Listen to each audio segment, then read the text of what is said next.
Hello, everybody. Welcome back. Today I'm going to be talking about the first sequel to the 2012 found footage horror film VHS. This, of course, being 2013's VHS 2, though apparently they had originally wanted to name the film SVHS. If you haven't listened to my first review of VHS 1, I'd recommend you check it out, as some of the same housekeeping stuff from that one will apply. Long story short, I can't really show footage from the film, so I'll put probably some video game footage in the background and maybe a few stills or something. Anyways, it's more of a largely an audio experience. This movie actually kind of deals with some topics that might bother people a little bit more than the other one, and I heard that YouTube doesn't like it when you use certain words, so I will try to avoid those words. So if things are phrased a little funny, I'm not trying to meme or anything, it's just trying to avoid certain key words. I'm not going to make fun of anyone for being offended by topics, but, if child abuse or incest is a touchy subject for you, you might want to avoid this one. So let's get right into it. I'm going to begin with this time the framing segment is titled Tape 52 and is written and directed by Simon Barrett, who previously worked on several parts of VHS 1. Our segment begins with a man creepily watching another man and a woman enter a hotel room. He watches the two have sex through the window. Housekeeper yells at the man in Spanish, which alerts the couple inside. The man in the hotel room exits the hotel room to chase the voyeur. The voyeur gets into a car and drives off. We then cut to that same voyeur and a woman beside him, now talking to presumably the man they were just filming on the phone. The two in the car inform the man on the phone that the man's wife had hired them to spy on him, but they would be willing to keep their evidence a secret of his indiscretions if they're willing to pay him more. As the two discuss the case, the man in the car reveals to the woman in the car that they are also have another case they're working on, looking for a missing college student on behalf of the college student's mother. They get to the college student's apparent house where he was last known to reside. Much like the first film, inside they find a largely abandoned house containing several TVs displaying static, as well as VHS players and stacks of tapes. The rest of the segment it's fairly generic, I'll say. It's pretty much a similar idea to the segment with Gary and his gang from the first film. Basically, they just kind of wander around the house looking for clues in between watching tapes, which are, of course, the segments of the film. Ultimately, the woman in the group passes out. The man leaves to go get medication for her from a nearby pharmacy, which is kind of weird when you think about it. Anyways, he returns. The woman bolts upright, now kind of like a weird, I guess, like all fours zombie kind of creature scampering along the floor. He hides in a closet, pulls a gun out, shoots her in the face. That's just pretty sick, actually. And then it turns out the zombie college student is hiding in the closet, and he does the typical horror movie thing, and then he, weirdly enough, flashes a thumbs up at the camera. Pretty much the same as the Gary segment from the first film. There is some cool callbacks to the first film in this part, which I rather enjoyed, such as you do see the tape of Gary's gang harassing the woman in the parking lot on the computer. There's a mask under the bed, though it's a different style of mask. It's still somewhat similar, so I think it may be a callback to the masked lady from what was that segment called? Second Honeymoon, that god awful atrocious segment, which is a weird one to reference. And also, I believe you see a picture on the wall, or several pictures rather, of the mysterious mustached old man from the first VHS who was the zombie who kind of killed Gary and his gang.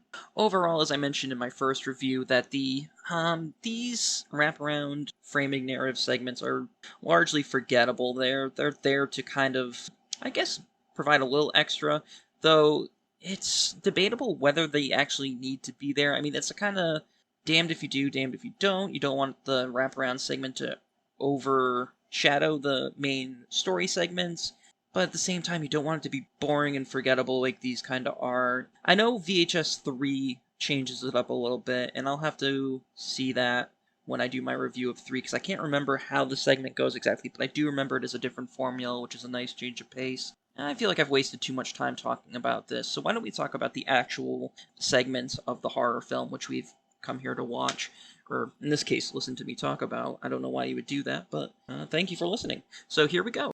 Our first real segment of the film is titled Phase 1 Clinical Trials and is directed by Adam Wingard and written by Simon Barrett. Much like Simon Barrett, who I mentioned earlier, Adam Wingard is a returning veteran from the previous film.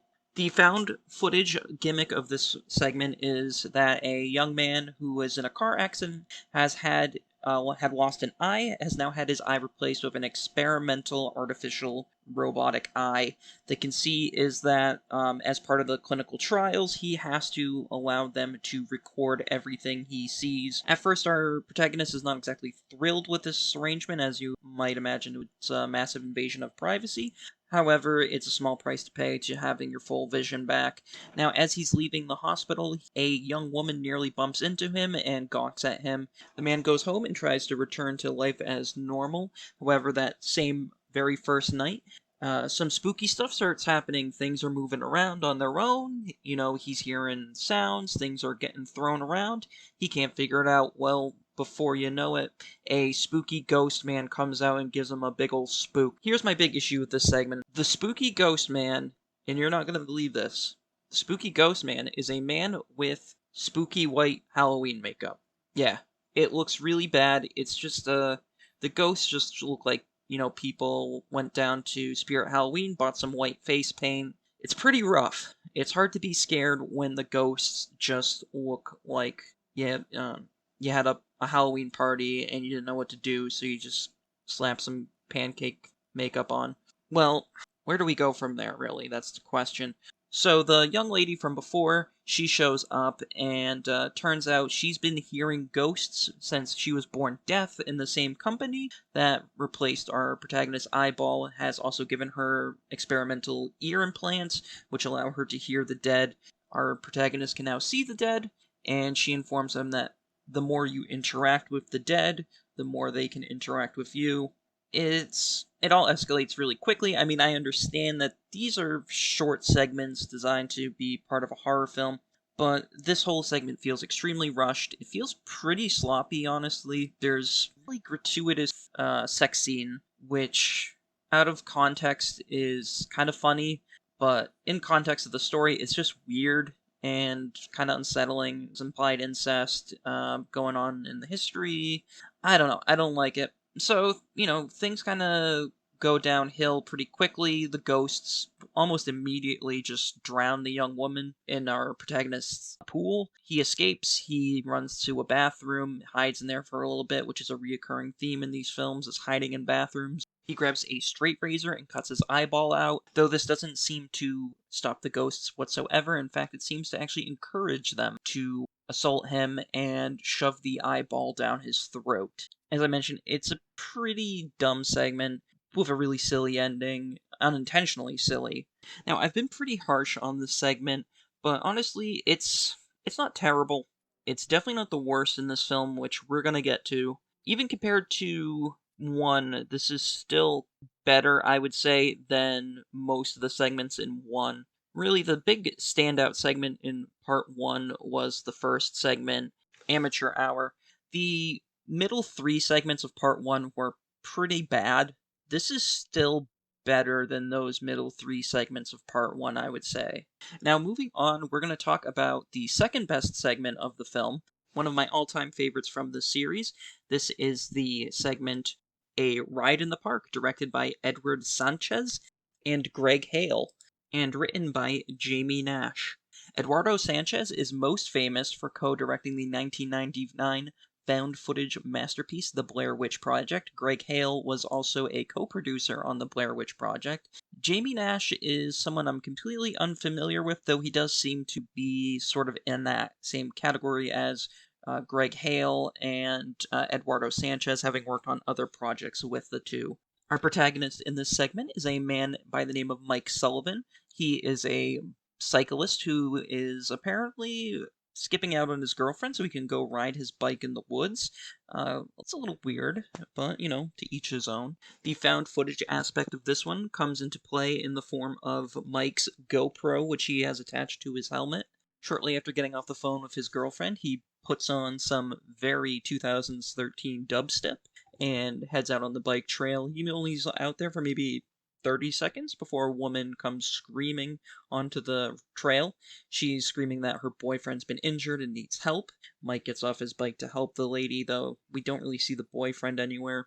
She's pleading desperately with him to go help her boyfriend, saying that she doesn't need any help. She begins vomiting up a disgusting black liquid. Mike sees several men off in the distance, a group of about 3, slowly walking towards them. He grabs a stick and yells at the men, telling them that he will call the cops.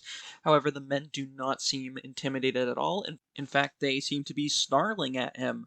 This intimidates Mike, who runs off to go tell the lady that they need to get out of there. She, in turn, turns into a zombie and bites Mike on the neck. That's right, we're talking about a first-person zombie film. Pretty neat concept. I love this segment. So what happens next, it's a little predictable, but in a fun way. Mike walks for a little bit. He desperately tries to hang on. However, eventually he succumbs to his wounds, just in time for a couple to show up. The two check his pulse and call the cops, but as they're waiting to be transferred to a park ranger, Mike arises from the dead and bites both of them. The woman is able to get away, however, the man is too injured to fight Mike off. Mike consumes the man's guts pretty graphically. The woman shortly comes back, though, having fully transformed into a zombie from her wounds. As the two chow down on the dead man, he soon arises from the grave, much like they do, and the 3 set off on a quest for food. They hear a party going on. The camera cuts to a child's birthday party. The group of zombies attack the guests at the party, though fortunately it seems like the kids managed to all get away with only some of the adults getting chomped. It's absolute anarchy, though, and in the process, Mike gets a barbecue fork in the eye, as well as a shotgun blast to the chest. As he's pounding on the windows of a vehicle full of children, he sees his reflection, though, and seems to have a moment of clarity, realizing what a monster he's become. As he walks through the parking lot of the park, he sees a teddy bear on the ground and picks it up and stares at it, just in time to get hit by a fleeing car. As he lays on the ground, it appears he may have somehow butt-dialed his girlfriend. Hearing her voice seems to have wakened the last shreds of humanity he has left. He crawls over to the discarded shotgun on the ground, and he, goes kapow with it, and his helmet goes flying off, as well as parts of his skull, and they hit the ground, and that's the end of that segment. Not gonna lie, I really like this segment. I feel found footage and zombie are a great combination that's not explored enough. In fact, I recently rewatched the Zack Snyder Dawn of the Dead remake, and, it's a movie I have mixed feelings about, and my opinion seems to flip-flop between it being okay to being garbage, but some of the best segments I felt in that film were the fake news broadcasts or the cutaways during the opening credits. I'm also a big fan of the George A. Romero zombie found footage film Diary of the Dead.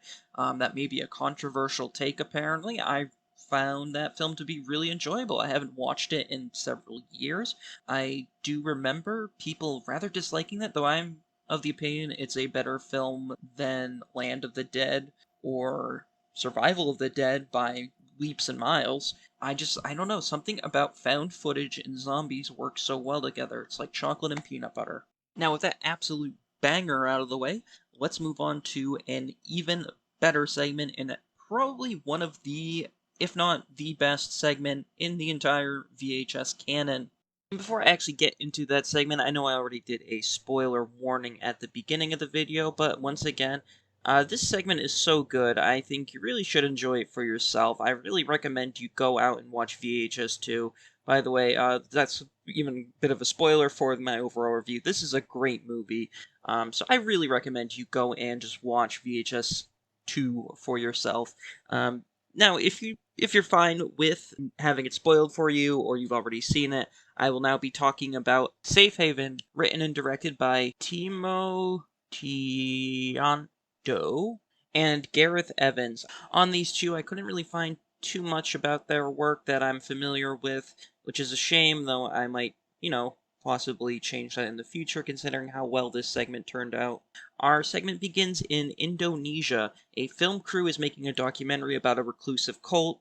They are interviewing a member of the cult, trying to see if they can kind of sort of coax him into getting access to the cult's compound. The cult apparently worship a man known as Father. Their goal is to sort of create a heaven on earth, a physical realm rather than a sort of spiritual afterlife, if you will. Our four-man crew is successful, and they are eventually granted permission to interview Father. Now, our four-man crew consists of Malik, who does the interviewing, Adam, who I believe is in charge of sound. He's also Malik's best friend. We also have Joni, the cameraman, who's sort of the comic relief character of the group. And finally, Lena, or Lena, I'm not sure, who is the producer for the team and also romantically involved with Malik. As the group prepare to enter the compound, they get their gear ready. Malik hands Adam a small spy camera to keep on his person. That way, if they're asked to shut off their cameras, they can still get some footage. Also, there are some security cameras in the compound itself, which the crew notice. Kind of leads me to one of my criticisms of this segment, is that while there is ample sources for which the camera footage is sourced, it does seem like at times characters just are being filmed in ways that shouldn't be possible given the found footage framework, but the segment is so good that you don't really think about it too much at the time. These are more complaints I thought about afterwards when I was trying to think of pros and cons of this segment. The kind of and I kind of hope that doesn't taint anyone's view of this segment before, if they do decide to watch this going in, but you'll notice that at some points it seems like, at some points footage is being filmed from Lena and Malik's perspective, when I don't think it's ever explicitly stated that they have the spy cams on them, and only Adam is ever seen to be given a spy cam. Just keep that in mind. It's just a minor nitpick, and one of the few issues I have with this segment, but let us proceed. The group is met at the doors of the compound by an older woman and a young girl. The young girl does let slip that Father is, shall we say, involved with the children more than he should be. This causes the older woman to dismiss the young girl and send her away. The group is given a tour of the facilities. It's it's a cult compound. If you've ever seen any documentaries about Jonestown or Waco, you'll be kind of familiar with this. There's kids in classrooms being taught by, guitar playing teachers singing hymns, which I assume are, religious songs about Father. I don't speak Indonesian, and the much of the back chatter is not translated, which I feel is also kind of a loss. Some of my favorite cult media involves like when you're playing a video game and you find logs from the bad guys, like propaganda from the Unitologists and the Dead Space series. I just love that sort of stuff. Eventually, the group are granted access to Father to interview him. Malik sits down to interview him, though Lena begins to feel ill and has to excuse herself, almost like she's about to be sick. Malik sends Adam out to go follow her to make sure she's okay, while Joni and Malik interview Father. Father is presented as this just bulging eyed, barely contained, wiry little dude. This guy is fantastic in his performance. It's hard for me to judge his vocal performance, given that, again, I don't speak Indonesian, but from a body language perspective, he is just one intimidating little dude. Lena walks the halls and finds a classroom without a teacher. She goes in to try to talk to the kids, though they seem totally unresponsive to her. The creepy woman from before comes into the classroom, as well as several younger women with her. They ask her if she finds the children beautiful, and then tell her that her child will be even more beautiful and more special. Fortunately, Adam walks into the room and diffuses the situation, giving Lena a chance to leave the room. As that drama is unfolding, Malik is interviewing Father. He's really laying into him about his abuse of children and women. Father is, doing his typical cult leader spiel, giving him excuses about how he's, purifying and protecting these women and children from a cruel and corrupt world. However, the batteries begin to fail in Joni's camera. So Malik volunteers to go back to their car and grab some new ones for their cameras. This leaves Joni and Father alone in the same room. Meanwhile, back at the van, Malik is able to observe what's going on with Lena and Adam via the small spy camera that Adam has. Apparently, it's hooked up to a TV within the van, I guess, or something. I don't know. Anyways, he's able to listen in on them discussing.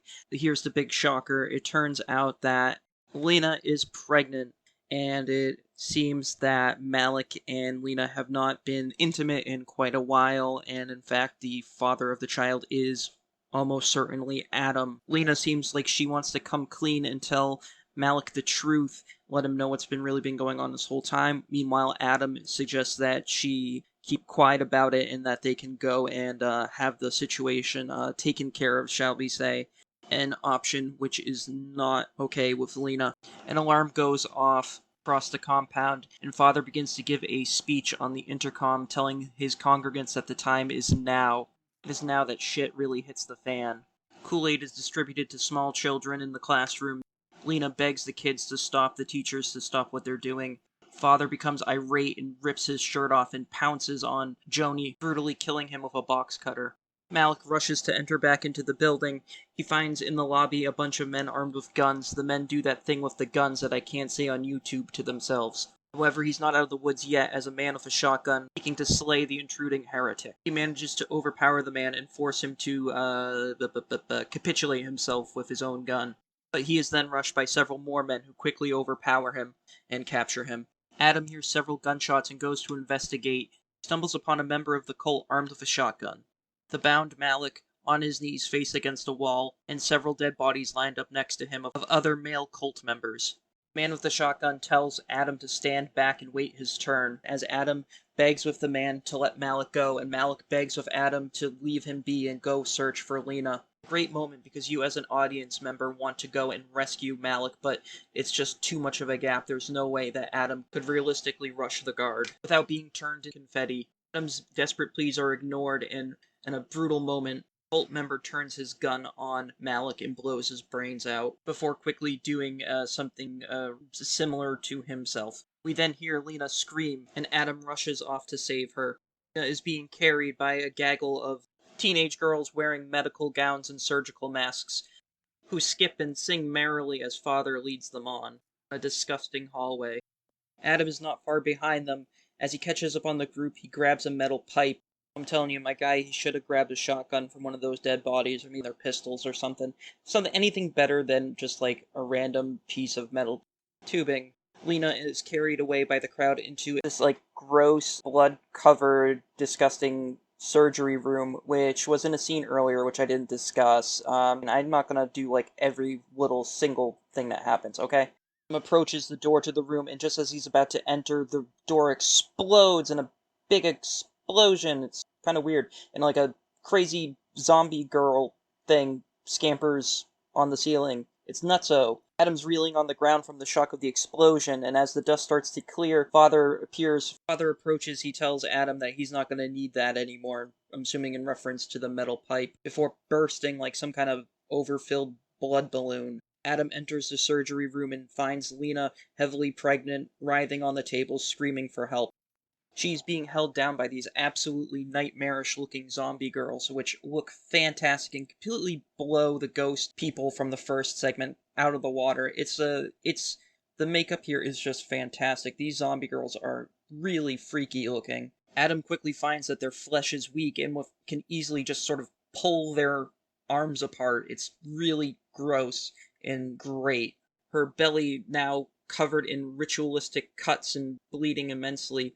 Something unnatural writhes grotesquely in her belly. She desperately pleads with Adam to get the thing out of her, however, it's too late for Adam to help.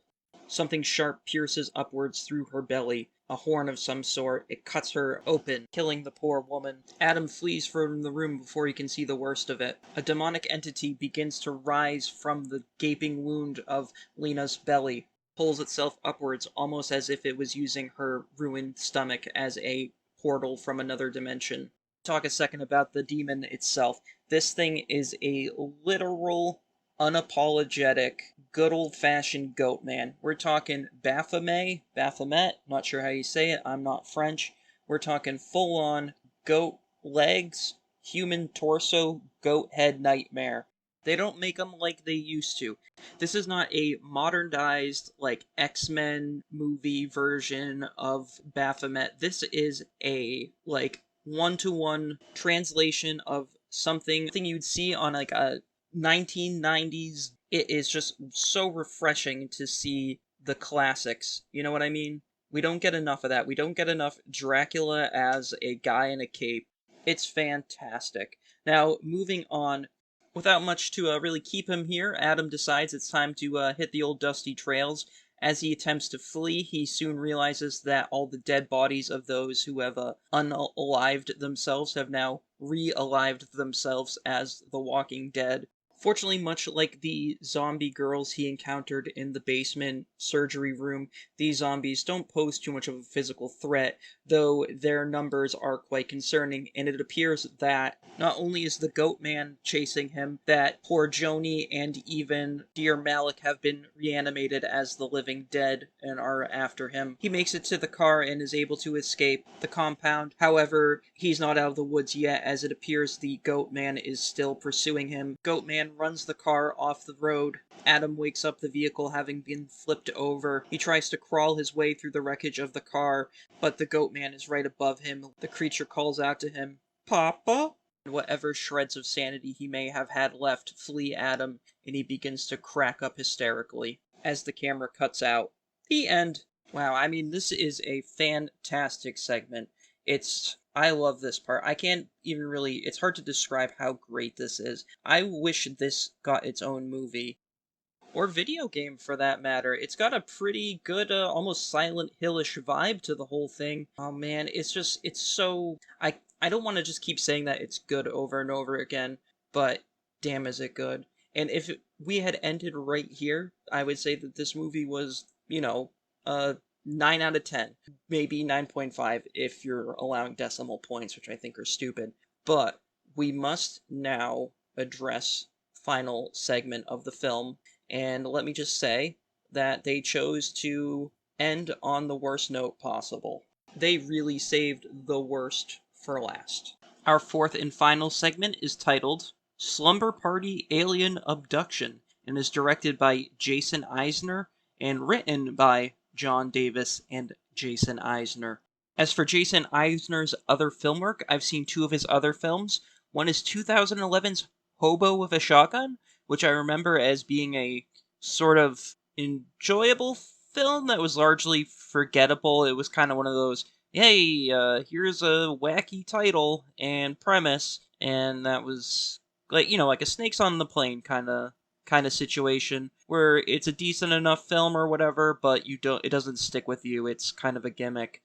The only other film by him I have seen is the 2017 American live-action remake of Death Note, which is tremendously terrible. I shouldn't even feel the need to say that an American live-action remake of Death Note produced for Netflix would be bad.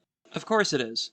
Now, I'm not going to do a full sort of story summary of this segment because, one, it doesn't deserve it, and two, I would actually probably spend more time trying to explain it than the actual segment itself. The beginning portion of the segment is a series of sort of jump cuts. Basically, two brothers, one is sort of a younger kid, one is a teenager. They're doing stereotypical young boy pranks and making home videos with their dog. It's mostly kind of harmless fun until they decide to film their sister having sex with her boyfriend, which is weird. And that scene kind of exists to set up the gimmick that the camera is attached to the dog because the sister and her boyfriend decide to attach the camera to the dog so that they can film the older of the two brothers masturbating in the living room. Which is again really gross and weird. However, thankfully, these shenanigans are cut short as aliens attack the house.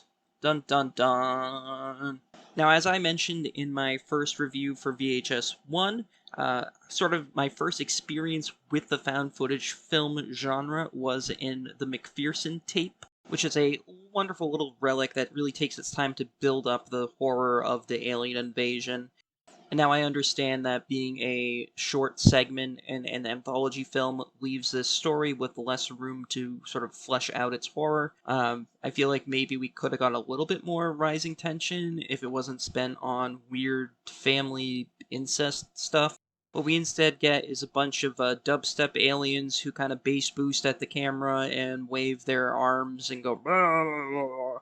And it's pretty much literally that. It's just nauseating mess of shaky cam and aliens popping out at the camera. And to add insult to injury, at the end of this one, the dog dies, and it's pretty sad. I mean, this one is just overall a real kick in the balls. It's not enjoyable.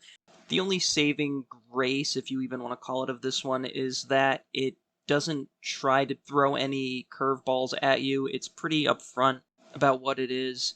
So I can't say it's worse than Second Honeymoon, but it's pretty close. I mean, this is easily the worst one in this film. That pretty much sums up what I have to say about the final segment. So now let's move on to our sort of overall or overarching review of VHS 2. And I gotta say, this movie takes what worked about the first movie and improves upon it in almost every way. We got less segments, which is actually good because it does allow the segments to flesh out a little bit more. Also, while the protagonists of the wraparound segment are still not the most likable fellows, we aren't actively rooting for them to die like we were with Gary and his gang, though I guess that is somewhat subjective. As I mentioned in my previous review, my memory of these first two films kind of blended together, and what I remembered most was largely VHS 2. I feel like that's because VHS 1 is a actually somewhat forgettable film, especially in comparison to its first two sequels, VHS 2 and VHS Viral. And honestly, I can't wait to get to my VHS Viral review because I have a lot of fond memories of that movie, and it's going to be interesting to see if that one holds up against VHS 2 because I gotta say, VHS 2 is an absolute banger of a film. Go check it out. And I just want to thank you all for listening and making it this far. If you would be so kind, you could like this and maybe subscribe or something. I've been trying to be more productive and get more content out, so any feedback or words of encouragement would be great. And maybe leave a comment saying which segment was your favorite. And stay tuned. I should have a review for VHS 3 or VHS Viral as it's known out hopefully within a week or two. And thank you so much for listening. I love you and have a great day.